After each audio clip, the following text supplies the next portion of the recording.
What is up, y'all? It's your boy, the Renegade Enigma, and this is the first episode of the Eating It Raw podcast. No. See, y'all. Get your mind out the gutter. It ain't about that. This podcast is basically everything about Monday Night Raw. I'm basically going to be reviewing every episode of Monday Night Raw.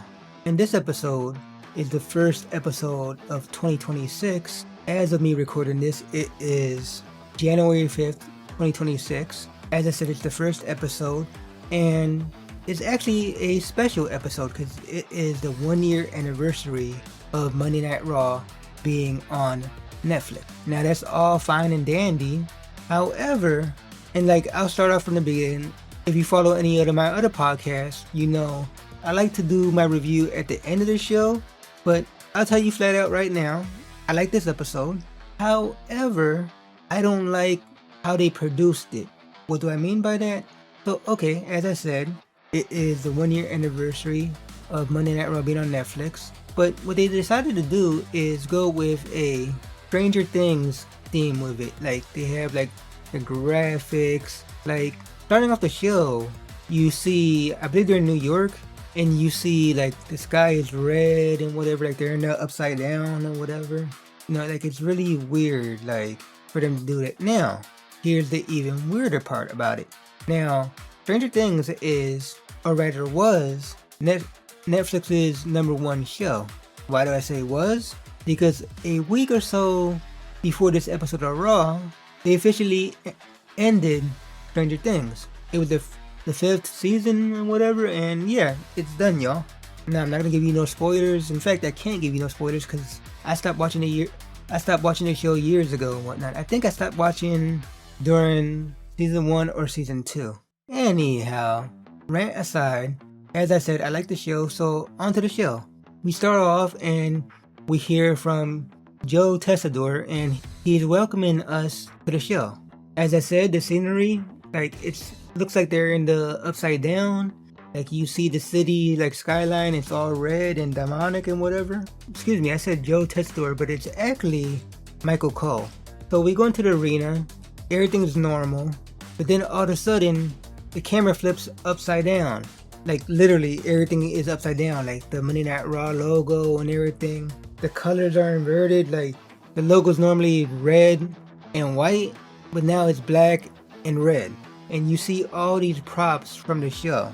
So it's spoiler, had they did something cool and silly, goofy, whatever, had they had someone a comedy act, let's say a R-Truth, Akira Tozawa, and Otis, someone of that caliber, and they're in the back and they get attacked by one of the monsters and whatever, then it would be kind of worth it. Or if you have someone a similar creepy gimmick I don't know, the White Six, had they been there and they interact with the monster, then it would be worth it. But none of that happened. It was just there to be there and whatever, to celebrate the show and whatnot. As I said earlier, the show's over, so there was no point to this. As someone told me earlier, she was watching it too, shout out to her if she's listening, you know who you are. She said it was pointless. I totally agree with her. So we're panning around the arena, and again, I haven't watched the show in years, so I don't know what is what. We hear the Stranger Things music, I do believe, because it's not the Monday Night Raw music. And you see Michael Cole and Corey Graves come out of some blue and red van. Anybody watching the show and knows what that is, comment and let me know. Just to know. Not that I really care like that, but if you're interested in it, I'm willing to talk about it in the comments. Once again, they welcome us, and the funniest part about it is they kept saying that this collaboration is going to be for one night only. Of course it's for one night only. Stranger Things is over, like I just said, so how are we going to do this again? If anything, for the 2 year anniversary, we're going to move on to another show. They transition to the back, and you see the Vision show up to the arena. And I mean the whole Vision. Paul Heyman, Logan Paul, Austin Theory, Bronson Reed, and finally Bron Breakker, who actually has a match later on, actually the main event, versus the World Heavyweight Champion CM Punk. And yes, it is for the title. speaking of World Heavyweight Champion CM Punk, they show him coming to the arena next. After that, we see the arrival of the remnants of the Judgment Day, because right now JD McDonough is injured, so he's out with an injury, and you have Dominic Mysterio out with an injury. So all that's left right now is basically Finn and all the ladies, Roxanne Perez, Liv Morgan, and Raquel Rodriguez. So yeah, we have the 4 of them. And the reason that they're there is because Liv Morgan has a match tonight against Lyra Valkyria. Speaking of Lyra Valkyria, we see her come to the ring with Bayley behind her. Next we see the arrival of the new Women's Intercontinental Champion, Maxine Dupree. Later on, she will be facing the former Intercontinental Champion, Becky Lynch, who then makes her way to the arena. We go back to the arena and Corey introduces Michael Cole, introduces himself, and he says, "Welcome to Monday Night Raw," and we get pyro. We hear a hush, then all of a sudden we get hit by Rhea Ripley's music, and her match is next. It's going to be Rhea Ripley and Io Sky versus the Kabuki Warriors, Asuka and Kairi Sane, and it's for the WWE Women's Tag Team Championship. So instead of having separate entrances, they both came out to Rhea's music and entrance and all that, so Io was there too.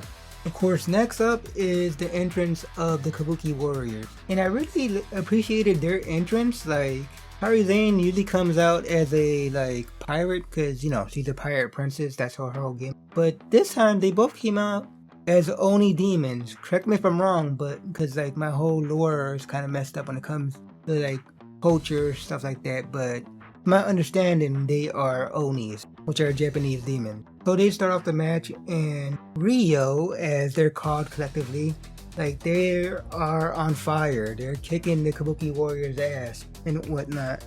They actually threw both Kabuki Warriors outside the ring and messed them up. Oh, that's the thing. So they go to commercial at this point. However, when we come back from commercial, the Kabuki Warriors are back in control and they're beating up Rhea Ripley.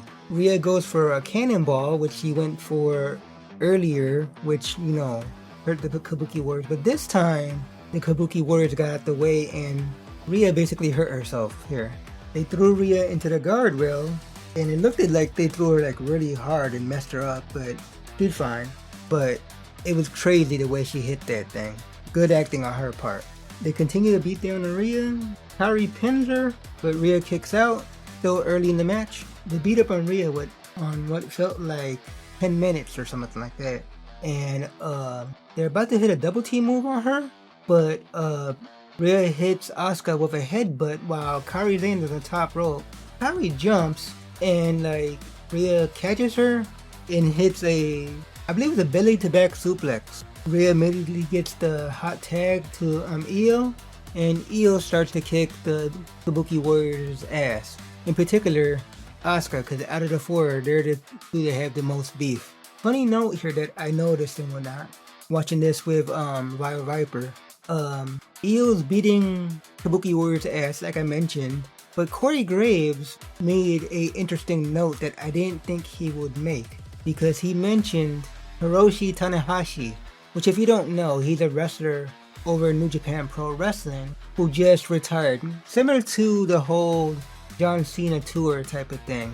Only thing is he's Japan, the Japanese version of John Cena. He's been doing it for years and he just retired and whatnot. Now the interesting thing to that, the rumors were for his very last match, because just like John Cena, you have to make this special. The rumors were it was supposed to be Shinsuke Nakamura, because apparently they have history back in New Japan before Shinsuke wound up in WWE. If you don't watch AEW, you wouldn't know that New Japan Pro Wrestling and AEW, All Elite Wrestling, they have a working relationship, and I don't know what happened there, but the last opponent for Hiroshi Tanahashi wound up being Okada from AEW. Now take that as how you understand it, whatever happened there happened, as to if it really was supposed to be Shinsuke Nakamura, if it wasn't, if it was Okada all along, if it wasn't, if anybody happened to like block the match, whatever, and demanded this one, you know, because there's hearsay out there. I'm not here for rumors and all that, you know, that's not what this podcast is about. It's clearly about the show, but it just like, it was weird to me that Corey mentioned Hiroshi Tanahashi and they have a deal with AEW, which is WWE's rivals. Hopefully one day AEW and WWE has a working relationship too, and they could work together. Like as I said, AEW with New Japan Pro Wrestling, and they also work with CMLL, and obviously you know WWE bought AAA. They work with Evolve, they bought Evolve rather, and they also work with TNA Wrestling. So something along the lines of that with fucking WWE and AEW, that would be awesome. Anyway, Io is trying to go for a springboard type move, but he gets caught by Kairi Sane, who is not the legal woman in the ring. It's supposed to be Asuka, but she catches her like on the apron and all that while the referee's not looking. And basically they catch her off guard with a double T move and all that, and yeah, the tides have turned and now the Kabuki Warriors are winning. They did like a vicious ass move to Io, where Io's on the ropes, whatever, like she's resting on the ropes, like laying down on the top rope, and Kairi climbs the top rope and does a double stomp onto her back. Like, it looked kind of vicious. They show a replay of that very same spot, and then they go to commercial. Now when we come back from commercial, you see Kairi, and she has Io in a submission move. I believe they called it the anchor submission. You know, anchor because again she's a pirate, and Io reverses it, stands up while Kairi is on the mat, and she does a double stomp of her own onto Kairi's chest. Once again, we have another hot tag spot where Io is actually tagging in Rhea Ripley. Rhea basically cleans house, and at one point Rhea does a Razor's Edge in honor of her paired twin brother Damian Priest, basically folding Kairi like a folding chair. Mind you, when all this is happening, Io got the hot tag, and like she's on the top rope, and she's waiting for Kairi to stand up, and she does a vicious missile drop kick. She goes for the pin, 1, 2, and Kairi kicks out. So Rhea gets back in the ring. Io climbs the top rope. Rhea, she does her Riptide finish move onto Kairi Sane. Io's about to hit her moonsault, the over the moonsault, but Asuka quickly gets in the ring, pushes Rhea into Io, and everybody falls out the ring except for Kairi, who is still in the middle of the ring. Actually, no, my mistake. Rhea is in the ring with her, so it's Rhea and Kairi still in the ring. Kairi pins Rhea, 1, 2, and Rhea kicks out. Asuka gets the tag and starts attacking Rhea. Asuka goes for the pin again, 1, 2, and Rhea once again kicks out. Asuka tags in Kairi again, and they continue to beat down on Rhea. So they've been like, again, beating her ass for a good minute now. Kabuki Warriors go for their double team move, which is basically Asuka holds her opponent, in this case being Rhea, holds her up while she's standing, and Kairi goes for her insane elbow onto the person's chest. They go for the pin one more time, 1, 2, and Io interrupts the count. I don't think Rhea was actually going to kick out of this, y'all. Io takes out Kairi, she gets a hot tag by Rhea, goes to beat up Asuka, but Asuka rolls her up for the pin, but Io actually kicks out, so yeah.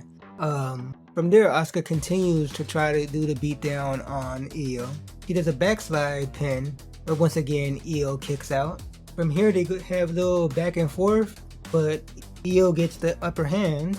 He hits her with a double stomp followed by double knees to the face. He tags in Rhea Ripley. Once again, Rhea goes for the Riptide, hits the Riptide, while Io's on the top rope. Io hits the over the moonsault. Mind you, Rhea is the legal woman in the ring. So Io, he jumps out the ring, does a suicide dive onto Kairi, and then Rhea pins Asuka. 1, 2, 3. Your winners and new WWE Women's Tag Team Champions, Rio, that being Rhea Ripley and Io Sky. And it's like, it was so cool. They look so genuinely happy because I think they're best friends in real life. or something like that. They look genuinely happy to hold gold together as a team. Like you can see in their eyes, like Io even seemed like she was actually crying a little bit. So it was something special to see. But after this, they show a video package for the main event. Once again, Bron Breakker versus CM Punk for the World Heavyweight title. We go to the back where the new Women's Tag Team Champions are celebrating, and General Manager Adam Pearce shows up and congratulates them. Then all of a sudden, Gunther shows up, and Adam Pearce basically tells him, listen, it's the 1 year anniversary. We know you're the guy who beat Cena and whatever, but you know, no one could take that from you. But please, like, have a little bit more respect. Like, the fans are watching you, everyone in the locker room is watching you, so please have some respect. You can say whatever you want, speak from the heart, but again, respect. Gunther's like, respect? He just laughs and walks off and makes his way to the ring. As he's walking in the ring, like, he's looking at the fans and he pulls out his brand new shirt with John Cena on it, and it says, tapped like a ... You know, tapped like a bitch is what they're saying. Again, with the disrespect and like trying to piss off the fan. Like, yeah, Gunther is like a mega heel right now. There's people that actually hate this man just for doing his job, because realistically, he didn't do anything wrong. He just did what he was supposed to do. They go to commercial, and when they come back, they're basically promoting their whole podcast network. Similar to what I'm working with right here, but I'm doing this all by myself. You don't know, I'm gonna promote myself here real quick. Like, you can listen to any of my other podcasts. We have the All In podcast, which I feature AEW. We have the SmackDown podcast, where I do SmackDown. And if you look around, we have one for, and I'll post the links later because I haven't done those for them. One for Impact Wrestling, one for AAA. We have Next Level for NXT.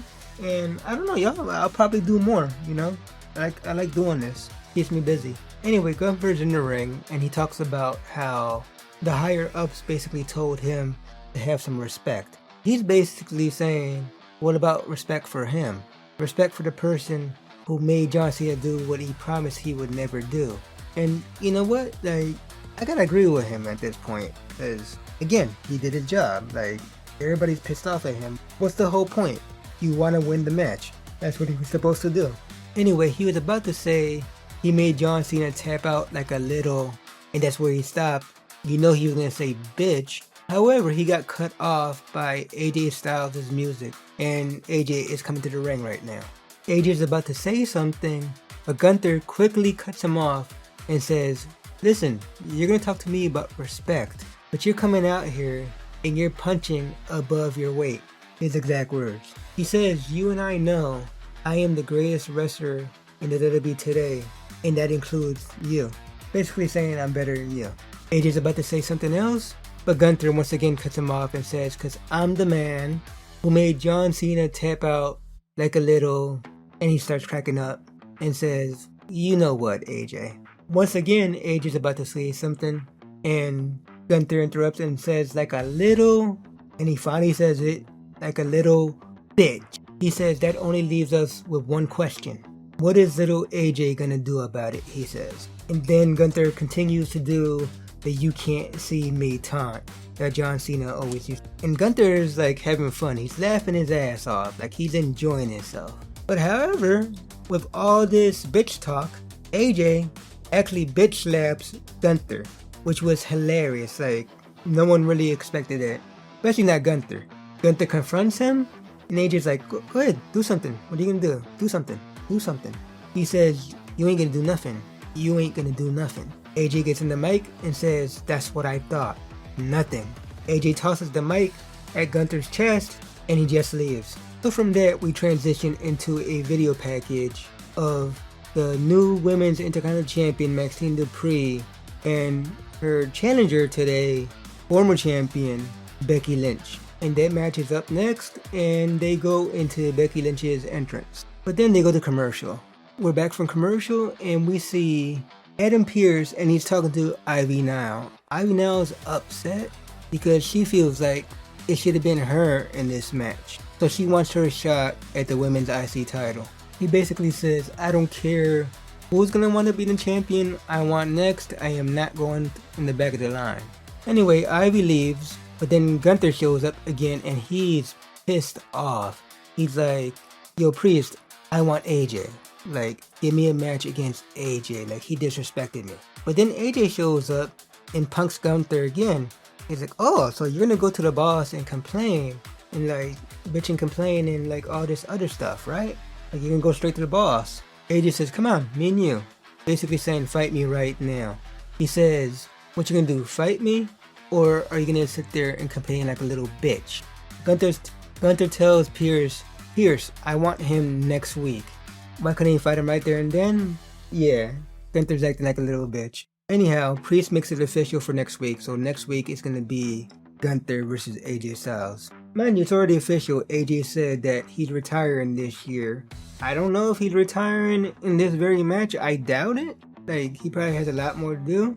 But, I don't know, Gunther might take him out sooner or later. So, that's the thing. AJ's retiring this year. Keep that in mind. We go back to the arena where Becky's basically waiting on Maxine to make her entrance, which that she does, makes her entrance. Like, only little critique I would say here, like, okay, she changed up her gear a little bit, but change up her music and her Titantron and all that, cause while she is still part of the Alpha Academy and all that, like, she's a champion, she does, like, she's doing her solo thing, so let her be her own person. Like, we're supposed to take her seriously as the champion. Even if she's not the champion, like, she's doing her thing. So, change up her music. Because on top of that, this music, it's not even theirs. It's not even Alpha Academy's. It was Chad Gable's old music. So, that's the thing, whatever. But that's my only gripe. So the match starts, and Michael Cole said that Becky Lynch told him to mention the fact that her gear that she's wearing tonight is inspired by the show Star Trek Starfleet, which apparently she is actually in. So, I don't know, that's gonna be Becky Lynch's like first starring role or whatever. She was supposed to be in like, I believe the Marvel's Eternals, which that movie sucked, so thank God she wasn't in it. They cut her role. So that's the thing. Seth Rollins was also supposed to be in the movie. That new Captain America movie. That wasn't that great, but you know, they cut him too. So I wish them the best in their like Hollywood careers and whatever eventually and get better roles. So I'm actually gonna tune in to the Star Trek show. I used to watch Star Trek back in the day. You know, that all of them. Like, I don't think there was one that I didn't watch, except there was one called Enterprise, which was one of the newer ones. Anyway, as I said, the gear is inspired by that show. As he's saying this, Becky is basically beating Maxine's ass. But then Maxine comes back quickly, and like, she basically shows she's not a pushover. She improved a lot, y'all. So like, and Becky's kind of surprised, kind of shocked. And yeah, this is how we start the match. Like, Maxine has to prove herself. Maxine continues to get over on Becky as we go to commercial. We come back from commercial and Becky is trying to do the disarmor, but Maxine reverses it. But yeah, this was a great match. The end came when Maxine had Becky in the ankle lock. Becky flipped her over closer to the ropes. Maxine, still laying on the mat, still has the ankle lock on. As Becky is standing up, Becky sees the ropes are right next to her, so what she does, she basically rolls Maxine up while she's in the ankle lock and like holds the ropes where like the referee is unable to see her. So then you get the 1, the 2, the 3, and your winner and new WWE Women's Intercontinental Champion, Becky Lynch. But yeah, all the props in the world for Maxine. She did real good in this match. Once again, change up everything for her and like, you know, she'll grow and be fine and all that. This loss is not gonna hurt her much. Becky is celebrating and we go to commercial. When we come back, we get a promo for Obafemi. And what show is he gonna pick, y'all? Will he be on Raw or will he be on SmackDown? Like, comment that. What do you think he's gonna wind up? And second question, when he winds up on that show, would he still have the NXT title? Because as of recording of this video or podcast, whatever you want to call it, he is currently the NXT champion. From there, we transition to the back and we see Bron Breakker with the Vision while he's preparing for his main event match. Then after that, we transition to another area in the back where we see La Primera, Stephanie Valkyrie, the WWE World Women's Champion. And if you look closely as she was walking, first of all, she was limping. And if you take a closer look, she's actually wearing a boot. Not just any boot, but you know, those boots that you wear when you're injured. As she's walking, you see in the background the Creed brothers, and they're basically acting like knuckleheads and whatever, messing with some boat or something. From here, we go into, when we come back from commercial, they give us a sneak peek of the Netflix show WWE Unreal, which is basically the behind the scenes of everything that happens in WWE land, like everything behind the curtain, you know, like the storyline, all that. From there, we transition to the new WWE World Tag Team Champions, Jimmy and Jay, the Usos, and they're making their entrance, which is basically Jay's entrance. Jimmy no longer has his own thing, so there you go. They basically do a promo, give him credit to AJ Styles and Dragon Lee. We talk about how they're the champions, they're the best, and blah blah blah. You know how these promos go. The only noteworthy thing here was Jey Uso saying, "Hey, welcome to Monday Night Raw." From there, we have an interview with Stephanie Valkyrie, which apparently has been the champion for 108 days. And yeah, she's coming to the ring. So as she's making her entrance, according to Michael Cole and Corey Graves, the reason she's wearing the boot, she had got injured during the championship three-way that she was in against Nikki Bella and Raquel Gonzalez. She basically cut a promo talking about what a great 2025 that she had. You know, during that year she won 4 different titles. She won the NXT North American title, she won the NXT Women's North American title, she won the NXT Women's title, she won the WWE World Women's title, and finally she won the WWE Crown Jewel title. She's talking about how she's the best and she will continue to prove that she's the best. She's about to leave when she gets attacked by Raquel Rodriguez once again. And Raquel beats her ass really bad, like she stomps her foot and everything, like she messes this girl up. Then they go to commercial, and when we come back, they introduce Raw's new intro music, which is Eminem featuring Juice WRLD, and the song is called Godzilla.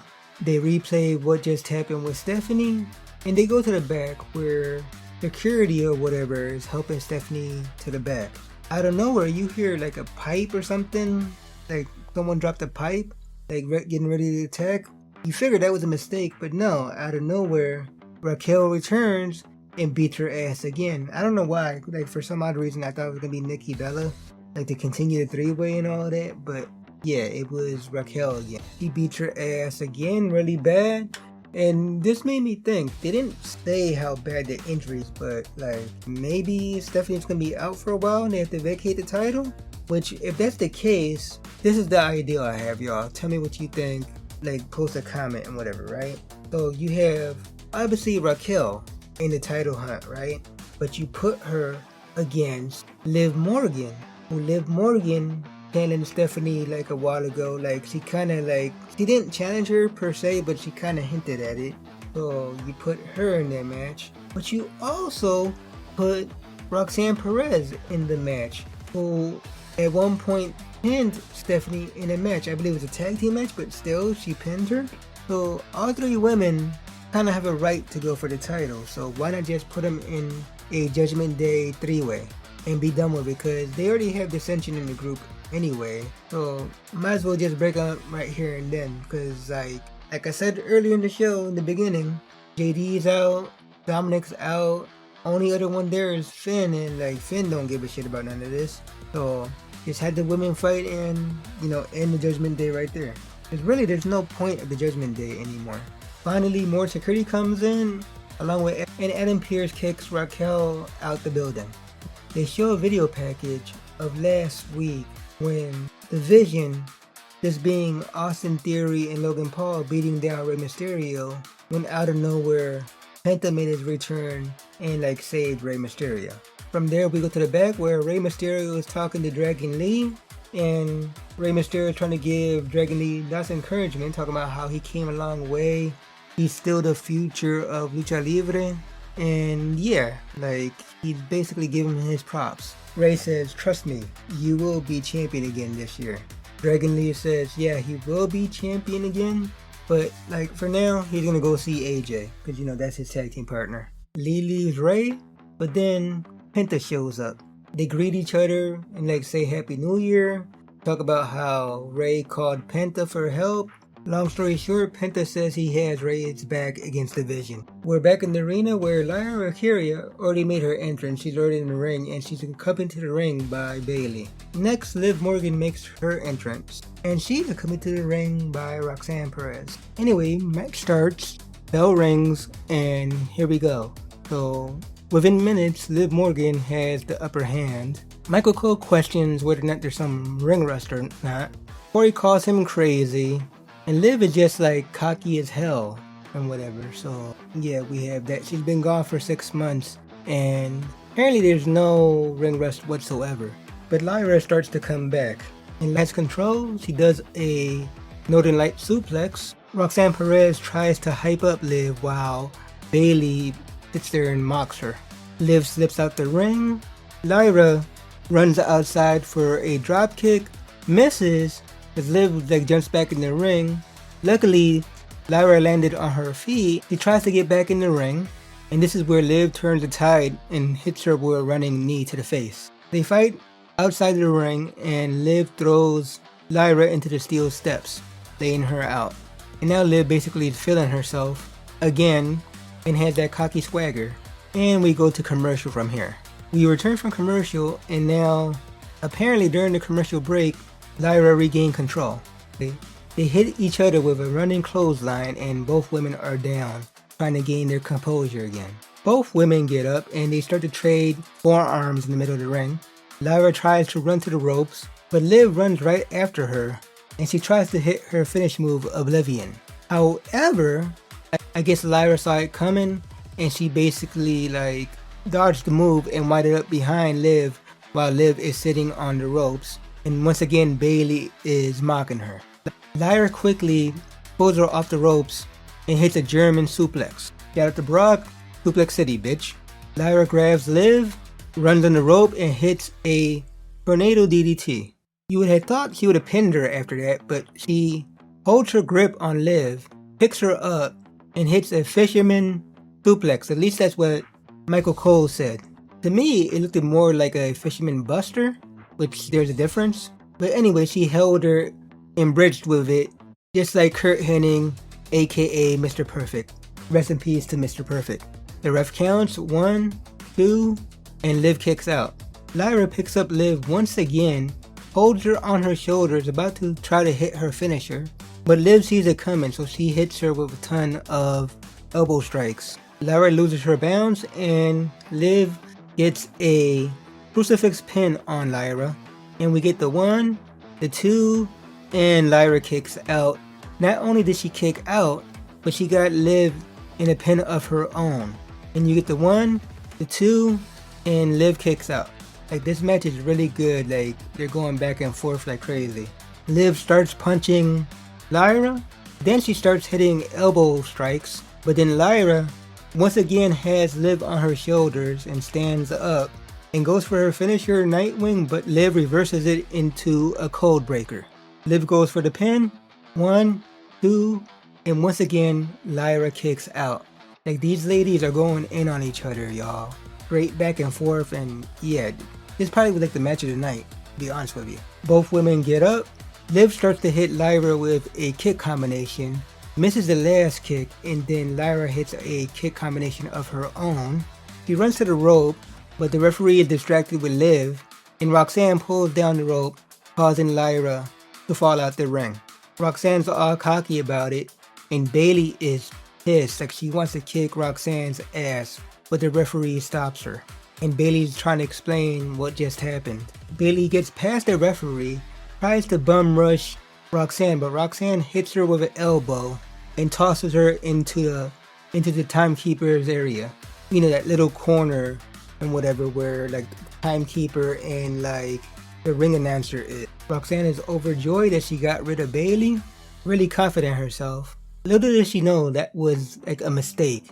Because if y'all haven't been following along and y'all don't know, Bayley kind of has a dual personality thing going where she is good, nice Bayley to hug her and whatnot, and then she switches to evil Bayley from Damage Control, which that's what just happened. She switched into Damage Control Bayley, and this Bayley is vicious. She grabs Roxanne by the hair, grabs a chair as she lets go of Roxanne. Roxanne runs away while Bayley is chasing after her, and both ladies basically left the arena. Lyra's looking at the entranceway where they both left, and Lyra's like, what the hell? Like, she's confused onto what just happened. Like, she's worried about Bayley. And as she's getting back in the ring, she's still distracted by everything going on, and Liv hits her finisher, Oblivion.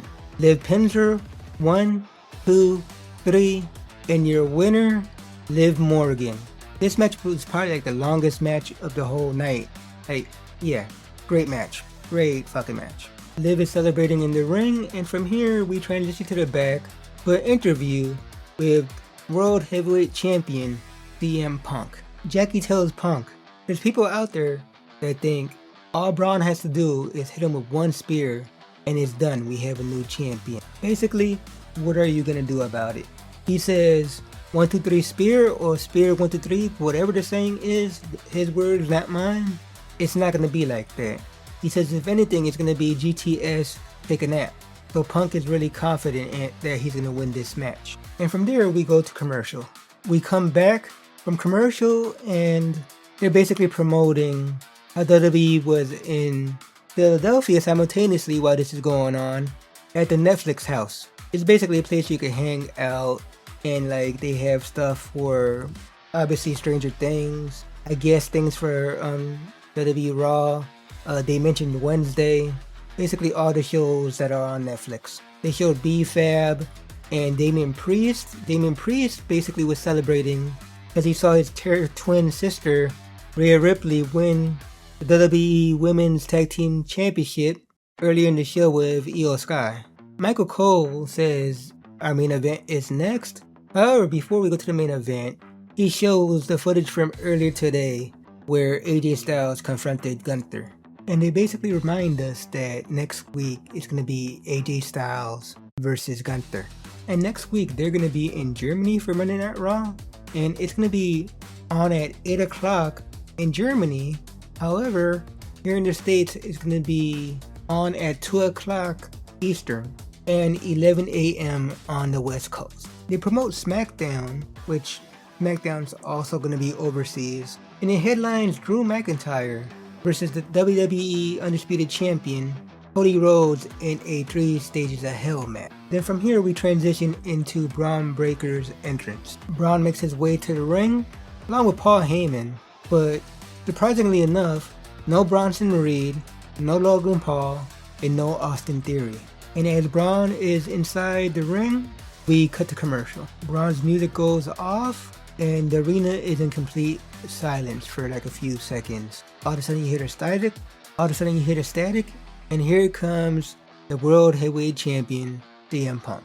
The hilarious part about Punk's entrance, he's actually wearing a varsity jacket, just like Bron's father and uncle used to do when they were teaming as the Steiner brothers. Same colors and everything.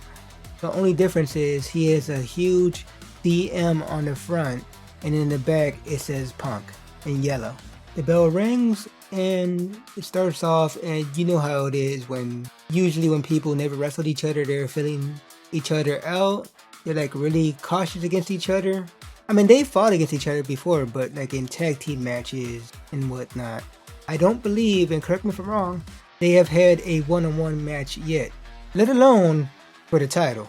Like, this is the first match that they've had for the title, obviously. This is the first match that Bron has ever had for the world title in general against anybody. Unless you count NXT, because he's a former 2-time NXT champion, and a 2-time former Intercontinental champion, and a former NXT Tag Team champion with Baron Corbin as the Wolf Dogs. Speaking of Baron Corbin, like, he's shining in the Indies and the MLW and all that. I think that WWE made a mistake by letting him go, because like, he's really good. But yeah, I say all that to say that Bron has held gold before. He just hasn't held or competed for the big ones, that being the World Championship in this case, or the WWE Championship in Cody Rhodes' case. To my knowledge, I don't think he's faced anyone for either one of those. Again, correct me if I'm wrong. Punk took control of the match early on. He's basically holding Bron back because you let this man get some offense, you're done. I think everybody was right. Like, if he hits the spear, 1, 2, 3, it's done. New champion. CM Punk throws Bron Breakker to the ropes. Punk jumps up, but Bron catches him and does, I forget the exact name of it, but the Steiner Slam type of move that his uncle and father used to do a lot. And now Bron is in control of Punk. Punk is hurting right now, like his back hurt. From here we go into commercial, and when we come back, Bron is still in control. He's beating Punk down. Michael Cole says that Bron Breakker has taken to this business so quickly. Like, he's been in the business for like 30 years, and he only knows of 2 people that has taken to this business so quickly. A really short list, and those 2 people, 1, Brock Lesnar, and 2, Kurt Angle. But they pretty much won everything within their debut year, within that first year. And Bron's already been here for a few years now. I want to say like maybe 2, 3. And like, he's well on his way to win the title if he doesn't win it tonight. Mind you, I've already seen this, but you know, I don't want to give a spoiler yet. Anyway, Breakker's still in control. He's pretty much wrecking, or if you want to have a pun, breaking CM Punk. So at one point during this match, Bron tosses CM Punk out the ring, and he's basically stalking Punk with his like move that he does, where he basically throws you out the ring and he slips out on the other side of the ring and runs to you and either does like a spear, usually a spear, or it winds up being a clothesline, and like he takes the person out. This time though, I noticed, maybe it was just me, again comment and let me know if you noticed this though. As Bron was running, like he seemed like he was running really slow, like it was like half his normal speed that he runs, and this man is really fast. Like, he's damn near the real life version of the Flash. Like, he's that fast. Like, he runs and you see like comic book speed lines and all that. That's how fast this man is. But yeah, he runs to attack Punk, but Punk obviously reverses it with a flying clothesline. And again, from here we go back to commercial. I believe this is the last commercial break too. And when we come back from commercial break, Bron once again has control. So he has Punk sitting on the corner, and like he's trying to go for a superplex, but Punk is fighting back. Punk is hitting him so hard, he has Paul Heyman even flinching. He gets Bron off of him, Punk that is, gets Bron off of him, but Bron runs to the corner, all the way to the top rope, and tries to hit his Frankensteiner type move. I don't know if he actually calls it the Frankensteiner, because you know, technically he is a Steiner, but he goes for this, and like something really weird happens. Like, y'all tell me, what do you think actually happened here? I actually read a bunch of conflicting opinions here. He goes for it, but Punk does not flip over. Like, he stays on the ropes, and Bron, he hits his head. Like, I don't know if this was 1, a botch, 2, they made it appear to look like a botch so people would talk about it, or maybe they wasn't even thinking about it and that this is exactly the way it was supposed to be. Like, not even botched, like Punk basically like blocked the move. But if you think this move was botched, who do you think botched this move? Was it Punk or was it Bron? Comment and tell me that. So Punk regains his composure, he climbs the top rope, and he hits the Macho Man elbow. He pins Bron, 1, 2, and he kicks out. Now Punk looks pissed off and frustrated, like, what the hell do I have to do to him? Mind you, he had this face, but he hasn't hit the GTS yet. But also, in the inverse, Bron hasn't hit a spear either. So, like, either one of them hits their move, I'm guessing it's pretty much over from there. Punk once again tries to climb the top rope, but Bron Breakker pushes him and crotches him on the corner. Again, Punk fights him off, but again, Bron goes for the Frankensteiner, and this time he actually hits it perfectly. He pins him, 1, 2, and Punk kicks out. Now Bron looks all pissed off and frustrated. At this point, Bron is stalking Punk. He's waiting for him to get up so he can attack. Punk gets up, Bron grabs him by the throat, picks him up for the military press to hit his other finish move, which I forget the name of it. Like, I don't think they've ever named it. Again, tell me if this move has a name, where he grabs you by the neck, does a military press, and I think he slams you. Anyhow, Bron didn't get to do it because Punk reversed it into a tornado DDT. Bron is out and Punk is slowly crawling to pin Bron. He pins him and you have 1, 2, and Bron kicks out. Both men are in the middle of the ring on their knees, going blow for blow, punching each other. Punk gets the upper hand with the punches, throws Bron Breakker to the ropes, and he kicks him right in the jaw with a heel kick. From there, Punk does a swinging neck breaker onto Bron, and as Corey said, and I agree, at this point you see Punk's face and like he's starting to feel confident, he's starting to feel his groove, exactly what Corey said. He says this is where the best in the world starts to feel comfortable. So Punk runs to one corner, the opposite corner that Bron is standing in, and he runs to Bron and does his running knee in the corner. Now he normally does a running bulldog right after that, like that's his knee bulldog combo, but what he actually did, he pulled him out the corner, did a short arm clothesline, and then he climbed the top rope again. He hits another Macho Man elbow, and from here, he's getting ready to do the GTS, like he's pandering to the crowd, and he does his taunt, the go to sleep taunt. But Paul Heyman climbs on the apron, and like he's basically talking trash, talking shit to Punk and whatever, trying to like cause a distraction. The referee tells him to get back down, and for a split second Punk tries to go after Heyman, but he chooses not to do it. He's about to like continue to attack on Bron, but from the back, here comes the Vision, Bronson Reed, Logan Paul, and Austin Theory. They basically try to distract them like in each side of the ring, and Punk basically handles all of them. However, Bron gets up, attacks Punk by behind, which the referee is right in front of Punk. So as he pushes Punk, he tackles the referee falls out the ring. So you know how it is, ref bump. Austin Theory quickly gets in the ring and hits the curb stomp onto Punk. Theory quickly runs out the ring as Bronson throws the referee back in the ring when Bron pinned Punk, and you have a 1, a 2, and Punk kicks out. Bronson, he's pissed off at this time, not Bron, but Bronson. He's pissed off at this time. He walks to the announce table and he basically clears the bitch off. Like, he takes off the top, the monitors, like everything off of that. As he does this, all of a sudden you hear Penta's music. So the Vision are getting ready for Penta and of course Rey Mysterio. They're looking at the entranceway, but from the crowd, there's Dragon Lee.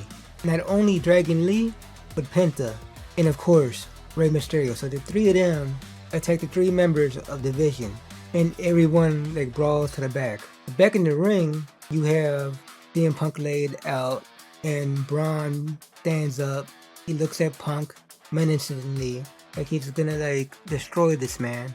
And Bron's in the corner, getting ready to hit the spear on Punk, who's in the other corner, slowly getting up. Punk is up. Bron runs to him in the corner, but Punk moves. Bron hits the post, hurts his shoulder. Punk picks up Bron on his shoulders, and he actually hits the go to sleep in the middle of the ring. Punk pins him, and you have the 1, the 2, and Bron kicks out. And at this point, I'm like, okay, he kicked out of the go to sleep, the GTS. So, okay, Bron's gonna win. They're gonna give it to him. Oh shit. Like, I'm getting happy at this point. But Punk is looking at the ref in disbelief. The crowd looks all shocked and whatever. Heyman looks like he's about to have a heart attack. Michael Cole and Corey Graves basically like, Punk looks frustrated, like, cause he hits him with everything, and he has yet to put him down, so he doesn't know what to do. So Punk picks up Bron, and he hits a power driver, which is weird, cause I swore that move was outlawed, banned, whatever you want to call it, months ago, when Kevin Owens was feuding with Cody Rhodes, and he did it. Anyway, Punk pins him again, 1, 2, and he kicks out again. Punk calls for the go to sleep, and he goes for it again, but this time Bron reverses it into an arm breaker, and he has him right in the middle of the ring. Punk reverses it into a roll-up pin. 1, 2, Bron kicks out and puts him back into the arm breaker. Punk finally reverses it into his finisher, submission finisher, the Anaconda Vice. So he has Bron in it for a little while. And this part was funny, but Bron sat up like the Undertaker when the Undertaker faced CM Punk, and CM Punk had him in the Anaconda Virus, and like he did his, like, in the words of Michael Cole, vintage Undertaker, where he sat up, but he sat up while he was in it. And Bron did the same thing in this case. And for a few seconds, they're looking at each other face to face while he's in that move. Bron Breakker, with all his power and might, puts him on his shoulders and hits a gut buster. Double knees to the stomach on CM Punk. Bron gets up and like lifts up CM Punk and hits a short arm clothesline, or if you want to call it, a Steiner line. He goes for the pin. 1, 2, and once again, Punk kicks out. And I guess now Bron is desperate because he does the go to sleep taunt, kind of alluding to the fact that he's gonna hit the go to sleep on Punk, which that would be so hilarious that he hits the go to sleep and pins Punk with his own damn. That would be funny. He goes for it, has Punk on his shoulders, goes for the knee, but Punk blocks it and has Bron on his stomach next to the ropes as Punk grabs Bron's leg. Punk pulls Bron in the middle of the ring, and he puts on the STF, I guess in honor of John Cena, the STFU. Bron basically uses his power to like reach the ropes, so like Punk has to let him go now. But Punk grabs his leg again and tries to pull him to the middle of the ring again, which he actually does, and puts on the STF once again. At this point, the only one that's still out there is Paul Heyman. He climbs the apron again to distract Punk. Punk grips up Paul Heyman in the apron, and he basically punches his lights out. Bron is up, and he runs to Punk, try to hit the spear, but Punk is too close to the ropes, and he basically avoids the spear and dodges, and Bron falls out the ring. And from here, Punk goes for a suicide dive. And boy, like when I say suicide dive, like basically, they said that Bron hit him in the face. I didn't see that myself, like it must have been that quick. But Bron got out the way, and Punk's head basically hit the mat hard as hell. Like I swear he was out. Bron is already back up. He's standing on the apron, while Punk is trying to get up near the announcer table. Punk's still trying to get up. Bron climbs the top rope at this point. Bron jumps. It's what looks like a flying clothesline onto Punk, and they both go through the table, demolishing that table. Like that table is destroyed. Bron gets up. He looked like he hurt his ribs because he keeps grabbing his ribs. Punk looks knocked the hell out. Like he's basically like just there. Like Bron has to pull him to get back in the ring. As both men make it to the ring, Bron takes down his straps and runs the ropes, tries to hit the spear, but Punk kicks him right in the face, stopping the spear and Bron Breakker in his tracks. Punk is still like really loopy after that table spot. Punk picks up Bron again, hits him with the GTS again, goes for the pin. 1, 2, 3, your winner and still World Heavyweight Champion CM Punk. The show ends as CM Punk is celebrating in the middle of the ring with the World Heavyweight title. So now for the review. Like I said, all in all, I liked the show. I could have done without the Stranger Things theme, but other than that, the show was fine. The first match, Rhea, that being Io Sky and Rhea Ripley versus the Kabuki Warriors. Match was fire. Congrats to the new tag team champions. I love that. I actually like this because I actually didn't see that coming. Like, I thought it was going to be business as usual and the Kabuki Warriors were going to win this. Or if Io and Rhea would have won, it would have been a wonky ending and, you know, like, they would have won but not the title. Next match, Becky Lynch versus Maxine Dupree for the Women's Intercontinental Champion. This match was pretty good. Like, Maxine has improved hugely in the ring. Like, I love that. Kinda wish he would have kept the title, but it is what it is. I have no problem with Becky having it, but you know, it was just like such a short title reign. And I don't have problems with title reigns, but I feel like hers, it being her first title, she should have had it for a little longer. Then you had the returning Liv Morgan versus Lyra Valkyria. This match was fun, you know, as Viper would say. It was a match. Like, it was neither good nor bad. Good to see Liv back in the ring. So, yeah, that's a thing. And finally, the main event. Bron Breakker versus CM Punk for the World Heavyweight title.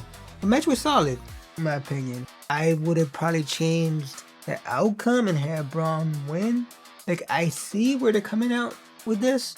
When Bron eventually wins the title, they want him to win it at like a WrestleMania or like a SummerSlam or like something big like that. However, it's been a long while since one of those titles, and when I say one of those titles, I mean the main title, the World Heavyweight title or WWE Championship, changed hands on a regular show, that being Raw, SmackDown, what have you. Like, honestly, like, if that's the case, there's no point of having those title matches on a Raw or SmackDown if you know definitely the champion's gonna win because you want the challenger to win at a pay-per-view. Like, they should spice it up a bit, you know, mix it up and surprise us. Now, I say that, but I believe that's what's gonna happen on SmackDown. And when we get into it, we get into it, but I believe Drew McIntyre is going to be the new WWE champion and Cody's losing. Probably going to step away for a while too. But yeah, if I would have to rate this show, I would probably rate it maybe a 6. Like above average. Like, it wasn't the greatest show in the world, but it wasn't bad either. It was okay. Like, really no complaints from me. But yeah, tell me your opinion on the first episode of Monday Night Raw in the year 2026. And tell me what you think about the whole Stranger Things theme and all that. Leave that comment. Am I right? Am I wrong? What is your opinion? But yeah, y'all, that's the end of the show. And, you know, thank you for listening. And until next time, y'all, peace.